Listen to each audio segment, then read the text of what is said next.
नीतीश कुमार सत्य निष्ठा से प्रतिज्ञान करता हूं करता हूं कि मैं विधि द्वारा स्थापित भारत के संविधान के प्रति सच्ची श्रद्धा और निष्ठा रखूंगा।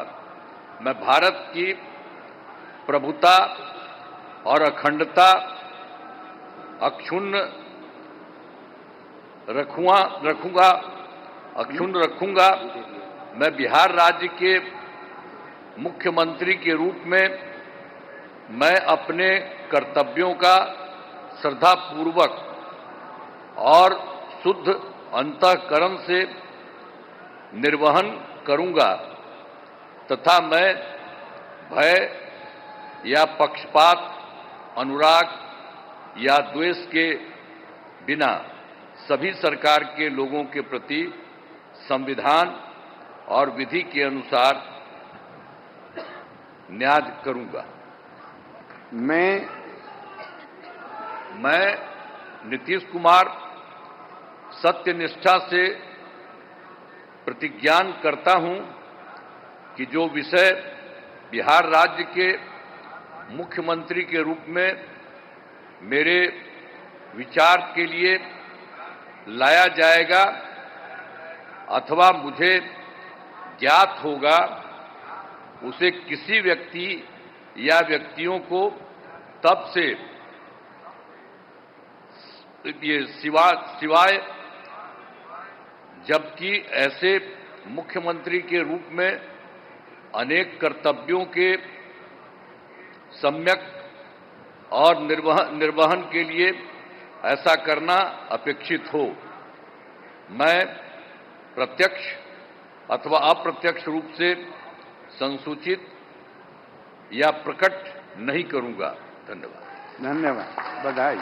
तो बिहार के 10वें मुख्यमंत्री बन गए हैं नीतीश कुमार ने 10वीं बार शपथ ली है और बिहार के मुख्यमंत्री एक बार फिर से नीतीश कुमार बन चुके हैं। शपथ उन्होंने ली है 10वीं बार। ये तस्वीर हम आपको दिखा रहे हैं। शपथ ले चुके हैं। बिहार में एक बार फिर नीतीश कुमार मुख्यमंत्री शपथ ले ली है। तस्वीर हम आपको दिखा रहे हैं। प्रधानमंत्री नरेंद्र मोदी की मौजूदगी में राज्यपाल ने मुख्यमंत्री नीतीश कुमार को पद की शपथ दिलाई और ये तस्वीरें हम आपको दिखा रहे हैं सीधे पटना के गांधी मैदान से।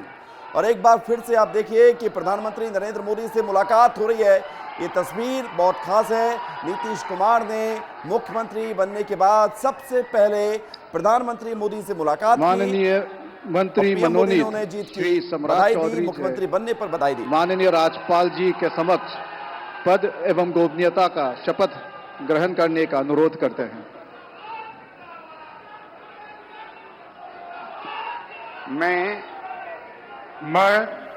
सम्राट चौधरी ईश्वर की शपथ लेता हूं कि मैं विधि द्वारा स्थापित भारत के संविधान के प्रति सच्ची श्रद्धा और निष्ठा रखूंगा। मैं भारत की प्रभुता और अखंडता अक्षुण्ण रखूंगा। मैं बिहार राज्य के मंत्री के रूप में अपने कर्तव्यों का श्रद्धापूर्वक एवं शुद्ध अंतःकरण से निर्वहन करूंगा तथा मैं भय या पक्षपात, अनुराग या द्वेष के बिना सभी प्रकार के लोगों के प्रति संविधान और विधि के अनुसार न्याय करूंगा। मैं सम्राट चौधरी ईश्वर की शपथ लेता हूं कि जो विषय बिहार राज्य के मंत्री के रूप में मेरे विचार के लिए लाया जाएगा अथवा मुझे ज्ञात होगा, उसे किसी व्यक्ति या व्यक्तियों को तब के सिवाय जबकि ऐसे मंत्री के रूप में अपने कर्तव्यों के सम्यक निर्वहन के लिए ऐसा करना अपेक्षित हो, मैं प्रत्यक्ष अथवा अप्रत्यक्ष रूप से संसूचित या प्रकट नहीं करूंगा। पद की शपथ ले चुके हैं। 1990 में राजनीति में एंट्री की और उसके बाद 16 नवंबर 1968 को जब उन्होंने पहले जन्म लिया, उसके बाद फिर सियासत में कदम रखा और अब डिप्टी सीएम एक बार फिर से सम्राट चौधरी बने हैं। राबड़ी देवी सरकार में कृषि मंत्री भी रहे उसके बाद बीजेपी में शामिल हुए आरजेडी से। तस्वीर हम आपको दिखा रहे हैं सम्राट चौधरी, जो इससे पहले भी सरकार में डिप्टी सीएम थे और एक बार फिर से डिप्टी सीएम पद की शपथ उन्होंने ली है। परबट्टा से 2000 से 2010 तक जो है विधायक रहे, 2014 में जीतन राम मांझी सरकार में भी मंत्री रहे और अब एक बार फिर से डिप्टी सीएम की भूमिका में नजर आएंगे सम्राट चौधरी। सम्राट चौधरी बीजेपी की माननीय मंत्री मनोनीत बिहार में श्री विजय कुमार सिन्हा से माननीय राज्यपाल जी के समक्ष पद एवं गोपनीयता का शपथ ग्रहण करने का अनुरोध करते हैं। विजय कुमार सिन्हा आ रहे हैं शपथ लेने के लिए। मैं विजय कुमार सिन्हा ईश्वर की शपथ लेता हूं कि मैं विधि द्वारा स्थापित भारत के संविधान के प्रति सच्ची श्रद्धा और निष्ठा रखूंगा। मैं भारत की प्रभुता और अखंडता अक्षुण्ण रखूंगा। मैं बिहार राज्य में अपने कर्तव्यों का श्रद्धापूर्वक और शुद्ध अंतःकरण से निर्वहन करूंगा तथा मैं भय या पक्षपात, अनुराग या द्वेष के बिना सभी प्रकार के लोगों के प्रति संविधान और विधि के अनुसार न्याय करूंगा। मैं विजय कुमार सिन्हा ईश्वर की शपथ लेता हूं कि जो विषय बिहार राज्य के मंत्री के रूप में मेरे विचार के लिए लाया जाएगा अथवा मुझे ज्ञात होगा, उसे किसी व्यक्ति या व्यक्तियों को तब के सिवा जबकि ऐसे मंत्री के रूप में अपने कर्तव्यों के सम्यक निर्वहन के लिए ऐसा करना अपेक्षित हो, मैं प्रत्यक्ष अथवा अप्रत्यक्ष रूप से संसूचित या प्रकट नहीं करूंगा। तो विजय सिन्हा ने डिप्टी सीएम पद की शपथ ले ली है। 2010, 15, 20 में विधायक रहे, 17 में नीतीश सरकार में श्रम संसाधन मंत्री बने और बिहार विधानसभा अध्यक्ष भी रहे, अलग अलग भूमिकाओं में रहे हैं। 2024 में बिहार के डिप्टी सीएम बनाए गए थे और अब एक बार फिर से डिप्टी सीएम पद की जिम्मेदारी संभालेंगे। 1976 में जन्म हुआ, इंजीनियर हैं, सिविल इंजीनियरिंग की पढ़ाई की है, आरएसएस और एबीवीपी से जुड़े रहे, छात्र राजनीति से करियर की शुरुआत की और आप देख रहे हैं विजय सिन्हा ने यहां पर शपथ ले ली है। प्रधानमंत्री मोदी से मिलते हुए पीएम मोदी उन्हें बधाई दे रहे हैं डिप्टी सीएम बनने पर और मुख्यमंत्री नीतीश कुमार के साथ भी उनकी मुलाकात की तस्वीर आपको दिखा रहे हैं। माननीय मंत्रीगण मनोनीत कि प्रचंड विजय कुमार चौधरी, प्रचंड जनसैलाब विजेंद्र प्रसाद मैदान में इस वक्त उमड़ा हुआ है। श्री श्रवण कुमार, श्री मंगल पांडे, डॉक्टर दिलीप जायसवाल, श्री अशोक चौधरी से माननीय राज्यपाल जी के समक्ष पद एवं गोपनीयता का शपथ ग्रहण करने का अनुरोध करते हैं। तो अब ये शपथ समारोह आगे बढ़ता हुआ एक एक करके मैं मंगल पांडे, डॉक्टर दिलीप कुमार जायसवाल ईश्वर का शपथ लेता हूँ। मैं विधि द्वारा स्थापित भारत के संविधान के प्रति सच्ची श्रद्धा और निष्ठा रखूंगा। मैं भारत की प्रभुता और अखंडता रखूंगा।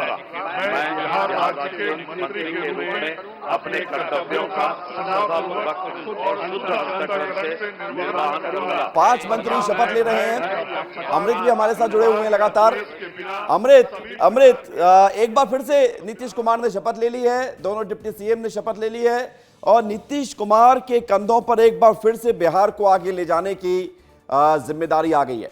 अमृत, बड़ा दिन है आज नीतीश कुमार के लिए, बिहार के लिए। विवेक, देखिए नीतीश कुमार उन्होंने अपनी राजनीति और अपने जो कहा जाए कि सलीके को खुद से गढ़ा है, चाहे वो जॉर्ज फर्नांडिस के साथ हो, उनका एक बहुत बड़ा ट्रांजिशन हुआ जब उन्होंने जेडीयू का गठन किया था, एक बड़ा साहसिक कदम उस समय माना गया था और उसके बाद उन्होंने जो है चुनाव 2005 में जीता और उस समय गौर करेंगे तो मत प्रतिशत जो है बहुत ज़्यादा नहीं था। अगर देखा जाए टोटल जो चुनाव का प्रतिशत है वो 45 से 46% के आसपास था, लेकिन इसमें भी एक बदलाव की लहर उठी और नीतीश कुमार ने वहां से जो है राजनीति को और पुख्ता किया, गढ़ा, अति पिछड़ा का गठन किया, महादलित का गठन किया। बिहार में एक तरह से उन्होंने सियासत का जो एक धारा थी उसको उन्होंने बदल दिया और जो सबसे ज्यादा गरीब और पिछड़े लोग थे उनके ऊपर काम किया, उनकी बहन बेटियों के लिए काम किया। सबसे पहले उन्होंने जो महिलाएं स्कूल तक नहीं जाती थी उनको स्कूल तक ले जाने की जिम्मेदारी निभाई। स्कूल जाने लगी तो उनको पैसे दिए, साइकिल दिए और इन तमाम सुविधाओं से उन्हें नवाजा, लैस किया और वही महिलाएं देखेंगे कि धीरे धीरे 2010 के बाद से उनका वोटिंग प्रतिशत लगातार बढ़ता गया और नीतीश कुमार पे एतबार भी बढ़ता गया। और यही वजह है कि नीतीश बिहार की सियासत में एक बहुत बड़ी, कहा जाए कि एक अस्तित्व बनकर के उभरे राजनीति की, जिनको खारिज नहीं किया जा सकता। पूरे चुनाव के दौरान, कैंपेन के दौरान सवाल उठाए जा रहे थे, नीतीश के स्वास्थ्य को लेकर उठाए जा रहे थे। भारतीय जनता पार्टी कहीं जाकर एक पॉइंट पे मौन हो जा रही थी कि अभी तो नीतीश कुमार है, आगे क्या, आगे का जवाब नहीं दे रही थी, लेकिन इनकार भी नहीं कर रही थी। विपक्षी लगातार हमले तो बोल रहे थे, नीतीश कुमार पे डायरेक्ट हमला करने से बच रहे थे। नीतीश कुमार ने ऐसी अपनी शख्सियत गढ़ी है और उन्होंने बिहार को, अगर कहा जाए जिस तरह से नीलहों की खेती से लेकर के अंग्रेजी हुकूमत में विवेक याद किया जाएगा, वहां से जिस तरह से बिहार को कंडम किया गया, उस बिहार को लगातार कंडम होता गया। और ऐसा नहीं था कि आज़ादी मिलने के बाद भी बिहार जो है सोने की चिड़िया बन गया था, उसके बाद से भी लगातार बिहार के ऊपर बहुत ज़्यादा ध्यान नहीं दिया गया, फोकस नहीं दिया गया। और 90 के दशक में जो बिहारियों ने जो भुगता, जो कहा, जिस तरह से एक जंगल राज का जो एक बात सामने आई, उससे कहीं ना कहीं खौफजदा बहुत ज़्यादा रहे। और यही वजह है कि जब नीतीश कुमार आए तो उन्होंने एक एक ब्रिक को संभालने की कोशिश की, उठाया, जो नींव नहीं थी वहाँ पे नींव खड़ा किया, सड़कें नहीं थी सड़कें दी, बिजली दी, पानी दी। तो ये सारी चीज़ें जो थी, हाईवेज में जो है बहुत सारे जो है फ्लाईओवर्स दिए, तो ये बिहारियों के लिए सबसे बड़ी चीज़ थी उस वक्त के लिए। हाँ, अब ये दौर अलग चल रहा है, रोजगार को लेकर के बात हो रही है, बिहारी प्राइड की बात हो रही है। अभी आप गाना सुन रहे थे मनोज तिवारी का,